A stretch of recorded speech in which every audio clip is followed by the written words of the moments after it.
Welcome back ಸ್ನೇಹಿತರೆ. ನಾನಿವತ್ತು ನಿಮಗೆ 10ನೇ ತರಗತಿಯ ಸೋಷಿಯಲ್ ಸೈನ್ಸ್ನ ಸೋಷಿಯಲ್ ಸೈನ್ಸ್ಗೆ ಸಂಬಂಧಪಟ್ಟಂತಹ ಪ್ರಶ್ನೋತ್ತರಗಳನ್ನು ನಿಮ್ಮ ಮುಂದೆ ಇಡುವಂಥ ಕೆಲಸವನ್ನು ಮಾಡ್ತಾ ಇದ್ದೇನೆ. ಅದು ಕೂಡ ಅಧ್ಯಾಯ 17 ಭಾರತದ ಸ್ವಾತಂತ್ರ್ಯ ಸಂಗ್ರಾಮದ ಕುರಿತು. ಸ್ನೇಹಿತರೆ, ಅದಕ್ಕಿಂತ ಮುಂಚಿತವಾಗಿ ನಿಮ್ಗೆ ಇನ್ನೊಂದು ವಿಚಾರವನ್ನ ಇಂಪಾರ್ಟೆಂಟ್ ವಿಚಾರವನ್ನ ನಾನು ನಿಮ್ಮ ಮುಂದೆ ಇಡ್ತಾ ಇದ್ದೀನಿ. ಸರ್ಕಾರ ರೋಸ್ಟರ್ ಬಿಂದು ಏನಿದೆ, ರೋಸ್ಟರ್ ಬಿಂದು 400 ಬಿಡುಗಡೆ ಮಾಡಿದ್ದು ಈಗ ಎಲ್ಲ ಇಲಾಖೆಗಳಿಗೂ ಅದನ್ನು ಕಳಿಸಿದೆ. ಇನ್ನೇನು ಸದ್ಯದಲ್ಲಿಯೇ ಕೆಲ ದಿನಗಳಲ್ಲಿಯೇ ನೇಮಕಾತಿ ಶುರುವಾಗುತ್ತೆ. ಅದರಲ್ಲಿ ಏನು 15,000 ಶಿಕ್ಷಕರ ನೇಮಕಾತಿಗೆ ಅನುಮತಿಯನ್ನು ಕೂಡ ಆರ್ಥಿಕ ಇಲಾಖೆ ಕೊಟ್ಟಿದೆ. ಸೊ ಆ ಕಾರಣದಿಂದ HSTR, PSTR, GPSTR ಈ ಮೂರು ಕೂಡ ಕನ್ಫರ್ಮ್ ಆಗುತ್ತೆ. ಆದರೆ ಯಾವ್ಯಾವ ಎಷ್ಟು HSTR ಎಷ್ಟು, GPSTR ಎಷ್ಟು, PSTR ಎಷ್ಟು ಅಂತ ಗೊತ್ತಿಲ್ಲ, ಬಟ್ ಕನ್ಫರ್ಮ್ ಅಂತೂ ಆಗುತ್ತೆ. ಆ ಕಾರಣದಿಂದ ನೀವು ಸ್ಟಡಿಯನ್ನು ಈಗಿನಿಂದಲೇ ಅತ್ಯುತ್ತಮಗೊಳಿಸಬೇಕು. ಇಷ್ಟು ದಿನ ಓದ್ತಾ ಇದ್ದೀರಾ, ಆದರೆ ಇನ್ನು ಮುಂದೆ ಹೆಚ್ಚು ಓದಬೇಕು. ಯಾಕಂದರೆ ಪ್ರತಿಯೊಂದು ಪೋಸ್ಟಿಗೂ ತುಂಬ ಕಷ್ಟವನ್ನು ಪಡಬೇಕಾಗುತ್ತೆ. ಯಾಕಂದರೆ ನಿಮಗೆ ಗೊತ್ತಿರಲಿ ಸ್ನೇಹಿತರೆ, ಎಲ್ಲರೂ ಕೂಡ ಅಂದರೆ PSTRಗಂತೂ ತುಂಬ ಜನ ಕಾಯ್ತಾ ಇದ್ದಾರೆ. 10-12 ವರ್ಷದಿಂದ ಕನ್ಫರ್ಮೇ ಆಗಿಲ್ಲ. ಇನ್ನು GPSTRಗೂ ಆಗಲೂ 4-5 ವರ್ಷ ಆಗಿದೆ. ಸೊ ಆ ಕಾರಣದಿಂದ ನೀವು ಓದಲೇಬೇಕು. ಈಗಿನಿಂದಲೇ ತಯಾರಿಯನ್ನು ಮಾಡ್ಕೊಳ್ಳಿ. ಅದಕ್ಕೆ ನಮ್ಮ ಕಡೆಯಿಂದ ಏನು ಸಾಧ್ಯವೋ ಅದನ್ನು ನಿಮಗೆ ಕೊಡುವಂಥ ಕೆಲಸವನ್ನು ಮಾಡ್ತೀವಿ. ಅದಕ್ಕಿಂತ ಮುಂಚಿತವಾಗಿ ನೀವಿನ್ನೂ ನಮ್ಮ ಚಾನಲನ್ನು ಸಬ್ಸ್ಕ್ರೈಬ್ ಆಗಿಲ್ಲ ಅಂತ ಸಬ್ಸ್ಕ್ರೈಬ್ ಆಗಿ ಅಂತ ಹೇಳ್ತಾ ಪ್ರಶ್ನೆ ನೋಡೋಣ. ಭಾರತೀಯ ಇತಿಹಾಸಕಾರರು 1857ರ ದಂಗೆಯನ್ನು ಏನೆಂದು ಕರೆದ್ರು ಅಂದರೆ ಭಾರತದ ಪ್ರಪ್ರಥಮ ಸ್ವಾತಂತ್ರ್ಯ ಸಂಗ್ರಾಮ ಅಂತ ಕರೆದ್ರು. ಇಂಗ್ಲಿಷ್ ಇತಿಹಾಸಕಾರರು 1857ರ ದಂಗೆಯನ್ನು ಏನಂದ್ರಪ್ಪ ಅಂದರೆ ಸಿಪಾಯಿ ದಂಗೆ ಅಂತ ಹೇಳಿದ್ರು. ಇನ್ನು ಇನಾಮ್ ಕಮಿಷನ್ ನೇಮಕದ ಪ್ರಮುಖ ಉದ್ದೇಶ ದಾಖಲೆಗಳಿಲ್ಲದ ಇನಾಮ್ ಭೂಮಿಯನ್ನು ವಶಪಡಿಸಿಕೊಳ್ಳುವಂಥದ್ದು. ಬ್ರಿಟಿಷರು ದತ್ತು ಮಕ್ಕಳಿಗೆ ಹಕ್ಕಿಲ್ಲ ಎಂಬ ನೀತಿ ಅನ್ವಯ ವಹಿಸಿಕೊಂಡ ಪ್ರಮುಖ ಸಂಸ್ಥಾನಗಳು ಯಾವುವು ಅಂದರೆ ಸತಾರ, ಜೈಪುರ್, ಝಾನ್ಸಿ, ಉದಯಪುರ. ಇನ್ನೊಂದು ವಿಚಾರವನ್ನು ನಾನು ನಿಮಗೆ ಇಲ್ಲಿ ಹೇಳಬೇಕು ಸ್ನೇಹಿತರೆ, ಈಗ ಕನ್ಫರ್ಮ್ ಆದರೆ ನಿಮಗೆ 1 ರಿಂದ 2 ತಿಂಗಳು ಮಾತ್ರ ಟೈಮ್ ಸಿಗುತ್ತೆ.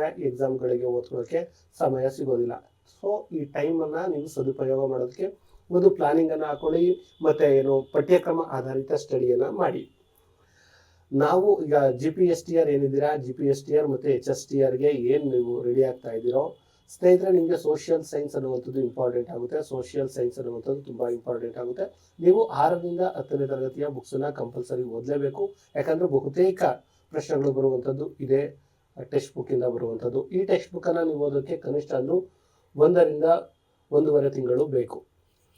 ಆದರೆ 6ರಿಂದ 10ನೇ ತರಗತಿ ಎಲ್ಲ ಟೆಕ್ಸ್ಟ್ ಬುಕ್ಗಳನ್ನು ಕವರ್ ಮಾಡಿ ಅದರಲ್ಲಿರುವ ಎಲ್ಲ ಚಾಪ್ಟರ್ಗಳನ್ನು ನಾವುಗಳು ಒಂದು ಕಡೆ ಸಂಗ್ರಹಣೆ ಮಾಡಿ ಅದರಿಂದ ಪ್ರಮುಖ ಪ್ರಶ್ನೋತ್ತರಗಳನ್ನು ತೆಗೆದು ಒಂದು PDF ಅನ್ನು ಮಾಡಿದ್ದೇವೆ. ಅದೇ PDF ಅಲ್ಲಿ ನಾನು ನಿಮಗೆ ಹೇಳ್ತಾ ಇರುವಂಥದ್ದು ನೋಡ್ತಾ ಇರ್ಬೋದು. ಬ್ರಿಟಿಷರಿಗೆ ಹಕ್ಕಿಲ್ಲ ಎಂಬ ನೀತಿ ಅನ್ವಯ ವಶಪಡಿಸಿಕೊಂಡ ಪ್ರಮುಖ ಸಂಸ್ಥಾನಗಳಿದೆ. ಈ ಥರ ಪ್ರಶ್ನೆಗಳನ್ನು ರೆಡಿ ಮಾಡಿದ್ದೇವೆ. ಅದು ಒಟ್ಟು 470ಕ್ಕೂ ಹೆಚ್ಚು ಪುಟಗಳನ್ನು ಹೊಂದಿರುವಂತಹ PDF ಆಗಿರುವಂಥದ್ದು. ಈ PDF ಅನ್ನು ತೆಗೆದುಕೊಂಡ್ರೆ ನೀವು 1 ರಿಂದ 1.5 ತಿಂಗಳು ಓದುವಂಥದ್ದನ್ನು ಜಸ್ಟ್ 4ರಿಂದ 5 ದಿನದಲ್ಲಿ ನೀವು ಓದಬಹುದು. 4ರಿಂದ 5 ದಿನದಲ್ಲಿ ಓದಬಹುದು. ನಿಮ್ಮ 1 ತಿಂಗಳ ಸಮಯವನ್ನು ಇದು ಉಳಿಸುತ್ತೆ. ಸೊ ಇದನ್ನು ನೀವು ತೆಗೆದುಕೊಂಡು ಓದಿದ್ರೆ ತುಂಬ ಅನುಕೂಲ ಆಗುತ್ತೆ. ಯಾಕಂದರೆ HSTR ಇರ್ಬೋದು, GPSTR ಇರ್ಬೋದು, ಅಪರೂಪಕ್ಕೆ ಕನ್ಫರ್ಮ್ ಆಗ್ತವೆ ಸ್ನೇಹಿತರೆ. ಇಂಥ ಸಮಯದಲ್ಲಿ ನೀವು ಸ್ಮಾರ್ಟ್ ವರ್ಕನ್ನು ಮಾಡಬೇಕು. ಈಗಾಗಲೇ ಒಂದು ವೇಳೆ ಓದಿದ್ರೆ ಅವರಿಗೆ ಇದೊಂದು ರೀತಿ ಈ PDF ಏನಿದ್ರು ಈ PDF ಒಂದು ರೀತಿ ರಿವಿಷನ್ ಮಾಡೋದಕ್ಕೆ ಅನುಕೂಲ ಆಗುತ್ತೆ. ಒಂದು ವೇಳೆ ಇನ್ನೂ ಓದೇ ಇಲ್ಲ ಅಂದರೆ ಟೈಮ್ ಇಲ್ಲ ಅಂದಾಗ ನೀವು ಓದೋದು ಹೆಂಗೆ ಸಾಧ್ಯ? ಅದಕ್ಕೆ ಈ PDF ಅನುಕೂಲ ಆಗುತ್ತೆ. 6ರಿಂದ 10ನೇ ತರಗತಿಯ ಈ PDF ತುಂಬ ಅನುಕೂಲ ಆಗುತ್ತೆ ಸ್ನೇಹಿತರೆ. ಇದನ್ನು ನೀವು ಬೈ ಮಾಡಿಕೊಂಡು ಓದ್ಕೊಂಡ್ರೆ ನಿಮಗೆ ಸ್ವಲ್ಪ ಅಂದರೆ 1 ತಿಂಗಳ ಸಮಯ ಸಿಗುತ್ತೆ ಅನ್ನುವಂಥದ್ದು. ಇನ್ನು ಈ PDF ಅನ್ನು ಹೇಗೆ ಪಡ್ಕೊಳ್ಳೋದು ಅಂದರೆ ಸ್ನೇಹಿತರೆ, ಈ ನಂಬರ್ ಇದೆ ನೋಡಿ, 9945005138ಗೆ ನೀವು ಫೋನ್ಪೇ ಅಥವಾ ಗೂಗಲ್ ಪೇಯನ್ನು ಮಾಡಿ ಎಷ್ಟನ್ನು 149 ರುಪೀಸನ್ನು ನೀವು ಗೂಗಲ್ ಪೇ ಅಥವಾ ಫೋನ್ಪೇ ಮಾಡಿ ಇದನ್ನು ಪಡೆದುಕೊಳ್ಬಹುದು.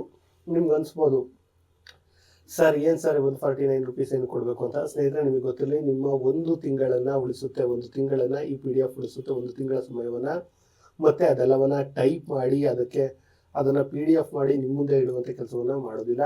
ನೀವೇ ಕೂತ್ಕೊಂಡು ಮಾಡಿದ್ರು ಇದನ್ನು ಕನಿಷ್ಠ 1 ರಿಂದ 1.5 ತಿಂಗಳು ಬೇಕು. ಅದಕ್ಕೆ ನೀವು 500 ರೂಪಾಯಿ ಸ್ಪೆಂಡ್ ಮಾಡಿರೂ ಕೂಡ ತಪ್ಪಲ್ಲ. ಜಸ್ಟ್ 149 ರುಪೀಸ್ಗೆ ಈ PDF ಸಿಗ್ತಾ ಇದೆ. ನನ್ನ ಪ್ರಕಾರ ಇದು ಬೆಸ್ಟ್ ರೇಟು ಈ PDFಗೆ ಅಂತ ನಾನು ಭಾವಿಸ್ತಾ ಇದ್ದೀನಿ. ಅಪರೂಪಕ್ಕೆ ಕಾಲ ಆಗ್ತಾ ಇರುವಂಥದ್ದು GPSTR, HSTR, PSTR. ಇಂಥ ಸಮಯದಲ್ಲಿ ಸ್ಮಾರ್ಟ್ ವರ್ಕ್ ಇಂಪಾರ್ಟೆಂಟ್. ಆ ಸ್ಮಾರ್ಟ್ ವರ್ಕಿಗೆ ಈ PDF ತುಂಬ ಅನುಕೂಲ ಆಗುತ್ತೆ. ಇದನ್ನು ಜಸ್ಟ್ ಒಂದು 49 ರುಪೀಸ್ ಅನ್ನುವಂತಹ ಕಾರಣಕ್ಕೆ ಇದನ್ನು ನೀವು ಮಿಸ್ ಮಾಡಿಕೊಂಡ್ರೆ 1 ಮಾರ್ಕ್ಸ್ ಅಥವಾ 2 ಮಾರ್ಕ್ಸಲ್ಲಿ ಓದಾಗ ನೀವು ಸಫರ್ ಪಡೋದು ಬೇಡ. ಜಸ್ಟ್ 149ನ ಲೀವ್ ಇಟ್, ಅದನ್ನು ಬಿಟ್ಟು ಬಿಡಿ. ಓದಿ ಈ PDF ಅನ್ನು ತೆಗೆದುಕೊಳ್ಳಿ. ಸ್ವಲ್ಪ ಆದಷ್ಟು ಪ್ರಿಪರೇಷನ್ ಸ್ಮಾರ್ಟ್ ವರ್ಕನ್ನು ಮಾಡಿ ಅಂತ ಹೇಳ್ತಾ ಇದನ್ನು ಸದುಪಯೋಗ ಪಡಿಸ್ಕೊಳ್ಳಿ. ಒಂದು ವೇಳೆ ಇಲ್ಲ ಸರ್ ನನ್ನ ಕೈಲೇ ಆಗೋದೇ ಇಲ್ಲ, ಅಂದರೆ ನನ್ನ ಹತ್ರ ಮನಿ ಇಲ್ಲ, ಸ್ವಲ್ಪ ಕಷ್ಟ ಆಗುತ್ತೆ, ನಾನು ಇದು ಮಾಡ್ತೀನಿ ಅಂದರೆ ನಾವು ಕ್ಲಾಸ್ಗಳನ್ನು ಕೂಡ ಮಾಡ್ತಾ ಇದ್ವಿ. ಈ ಕ್ಲಾಸಲ್ಲಿ ನೀವು ಏನು ಬರುತ್ತೆ ಇವುಗಳನ್ನು ಒಂದು ಕಡೆ ನೋಟ್ ಮಾಡ್ಕೊಳ್ಳಿ. ಬಟ್ ಟೈಮ್ ತಿನ್ನುತ್ತೆ. ಅಂದರೆ ಈ ಕ್ಲಾಸ್ಗಳನ್ನು ಓದಿ ಅದನ್ನೆಲ್ಲ ಒಂದು ಕಡೆ ನೋಟ್ಸ್ ಮಾಡೋದ್ರಿಂದ ನಿಮ್ಗೆ ಅನುಕೂಲ ಆಗುತ್ತೆ. ಏನಾಗುತ್ತೆ ಅಂದರೆ ತಲೆಯಲ್ಲಿ ತುಂಬ ಹಾಗೆ ಉಳಿಯುತ್ತೆ. ಅಂದರೆ ಒಂದು ಸರಿ ಓದಿಸಿನ 2-3 ಸರಿ ಓದ್ತಿರಲ್ಲ, ಬರ್ಕೊಳ್ತಿರಲ್ಲ, ಯೂಸ್ ಆಗುತ್ತೆ. ಬಟ್ ಇದನ್ನು ತೆಗೆದುಕೊಂಡ್ರೆ ನಿಮಗೆ ಟೈಮ್ ಸೇವ್ ಆಗುತ್ತೆ. ಯಾವ್ದು ಬೇಕೋ ಅದು ಆಪ್ಷನ್ ಮಾಡಿ. ದುಡ್ಡು ಅಂದರೆ 149 ಕೊಟ್ಟು ನನಗೆ ಪರವಾಗಿಲ್ಲ, 149 ಕೊಟ್ಟು ನಾನು ಆದಷ್ಟು ಬೇಗ ಅದನ್ನು ಓದ್ಕೊಂಡು ಬೇರೆ ಸಬ್ಜೆಕ್ಟ್ಗಳನ್ನು ಓದಬೇಕು ಅಂದರೆ ನೀವು ಫೋನ್ಪೇ ಅಥವಾ ಗೂಗಲ್ ಪೇ ಮಾಡಿ. ಅಲ್ಲಿ ನಿಮಗೆ ಸ್ಕ್ರೀನ್ಶಾಟನ್ನು ಕಳಿಸ್ತೀರಾ, ಅದನ್ನು ವೆರಿಫೈ ಮಾಡಿ ನಮ್ಮ ಟೀಮ್ ನಿಮಗೆ ರಿಟರ್ನ್ ನೋಟ್ಸನ್ನು ಕಳಿಸುತ್ತೆ.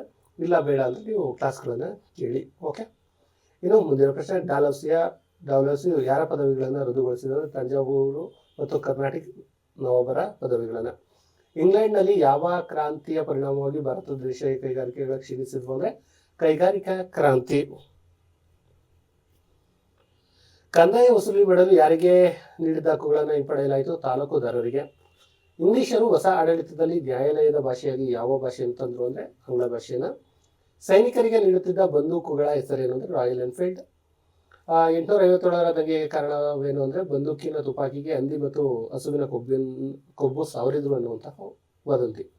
ಬ್ಯಾರಕ್ಪುರದಲ್ಲಿ ಮೇಲಾಧಿಕಾರಿಯನ್ನ ಕೊಂದ ಭಾರತೀಯ ಸೈನಿಕರು ಮಂಗಲ್ ಪಾಂಡೆ. ಮೀರತ್ನಿಂದ ದೆಹಲಿಗೆ ಬಂದ ಸಿಪಾಯಿಗಳು ಯಾರನ್ನ ಭಾರತದ ಚಕ್ರವರ್ತಿ ಎಂದು ಘೋಷಿಸಿದರು? 2ನೇ ಬಹದ್ದೂರ್ ಶಾ. ನೋಡಿ, ಇವೆಲ್ಲ ತುಂಬಾ ಇಂಪಾರ್ಟೆಂಟ್ ಕ್ವಶನ್ಸ್, ಅದು ಸೋಷಿಯಲ್ ಸೈನ್ಸರ್ಗೆ. ಕಾನ್ಪುರದಲ್ಲಿ ಬಂಡಾಯದ ನೇತೃತ್ವ ವಹಿಸಿದವರು ಯಾರು ಅಂದರೆ ನಾನಾ ಸಾಹೇಬರಿಗೆ ಸಹಾಯಕವಾಗಿದ್ದವರು ಯಾರು ಅಂದರೆ ಸಹಾಯಕರಾಗಿದ್ದುದು ತ್ಯಾತ್ಯಾ ಟೋಪಿ. ಝಾನ್ಸಿಯಲ್ಲಿ ಬ್ರಿಟಿಷರ ವಿರುದ್ಧ ದಂಗೆಯ ನೇತೃತ್ವ ವಹಿಸಿಕೊಂಡಿದ್ದು ರಾಣಿ ಲಕ್ಷ್ಮೀಬಾಯಿ. ಭಾರತೀಯ ಕಾಂಗ್ರೆಸ್ ಸ್ಥಾಪಿಸಿದ್ದು ಎಒಯು.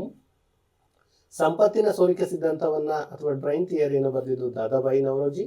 ಲಾರ್ಡ್ ಲಿಟನ್ 1898ರಲ್ಲಿ ಯಾವ ಕಾಯ್ದೆಯನ್ನು ಜಾರಿಗೆ ತಂದಿದ್ರು? ದೇಶೀಯ ಭಾಷಾ ಪತ್ರಿಕೆಗಳ ನಿಯಂತ್ರಣ ಕಾಯ್ದೆ. ಭಾರತೀಯ ರಾಷ್ಟ್ರೀಯ ಕಾಂಗ್ರೆಸ್ ಯಾವ ಕಾಲಘಟ್ಟದಲ್ಲಿ ಮಂದಗಾಮಿಗಳ ಯುಗ ಎಂದು ಕರೆಯಿತು ಅಂದರೆ 885ರಿಂದ 1905ರವರೆಗೆ ಕಾಲ. ಬಂಗಾಳ ವಿಭಜನೆಯನ್ನ ಯಾರು ಯಾವಾಗ ಮಾಡಿದ್ರು ಅಂದರೆ 1905ರಲ್ಲಿ ಲಾರ್ಡ್ ಕರ್ಜನ್ ಮಾಡಿದ್ರು.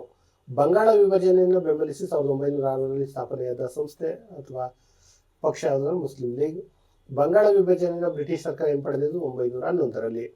ಸ್ವರಾಜ್ಯ ನನ್ನ ಜನ್ಮಸಿದ್ಧ ಹಕ್ಕು, ಅದನ್ನು ಪಡೆದೇ ತೀರ್ತೀನಿ ಅಂತ ಘೋಷಣೆ ಮಾಡಿದರು ಬಾಲಗಂಗಾಧರ ತಿಲಕ್. ತಿಲಕರು ಮರಾಠಿ ಇಂಗ್ಲಿಷ್ ಭಾಷೆಯಲ್ಲಿ ಪ್ರಾರಂಭಿಸಿದ ಪತ್ರಿಕೆಗಳು ಅಂದರೆ ಕೇಸರಿ ಮತ್ತು ಮರಾಠ. ಬಾಲಗಂಗಾಧರ ತಿಲಕರು ಜೈಲಿನಲ್ಲಿದ್ದಾಗ ರಚಿಸಿದ ಕೃತಿ ಗೀತರಹಸ್ಯ. ವರ್ತಮಾನ ರಣನೀತಿ ಎಂಬ ಪುಸ್ತಕ ಪ್ರಕಟಿಸಿದ್ದು ಅರವಿಂದ್ ಘೋಷ್.